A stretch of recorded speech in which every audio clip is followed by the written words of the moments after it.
Welcome to Luca and Miguel. Enjoy the video. In this video, I will explain how to remove Vega quick from your hands.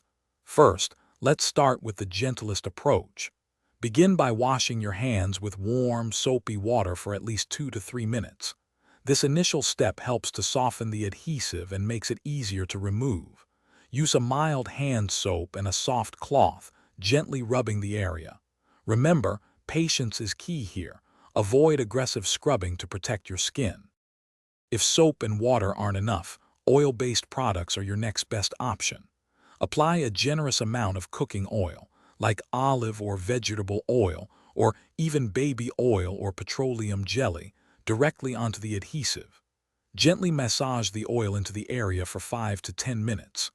The oil helps to lubricate the skin and break down the adhesive's bond, allowing it to slowly lift off. You might need to reapply and continue rubbing. For more stubborn or dried Vega quick, acetone can be very effective, but use it with caution.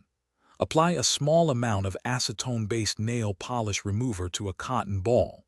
Dab it directly onto the adhesive, holding it there for about 30 seconds to allow it to penetrate and soften the bond. Gently rub the area to lift the softened residue. Always wash your hands thoroughly with soap and water immediately after using acetone. Once the Vega quick is completely removed, it's important to care for your skin. Apply a good quality hand moisturizer to rehydrate and soothe any dryness or irritation. To prevent future incidents, always wear protective gloves such as nitrile or latex when handling strong adhesives. Also, ensure you store Vega quick in a secure place, away from children and pets, to avoid accidental spills and contact. Thanks for watching and please subscribe.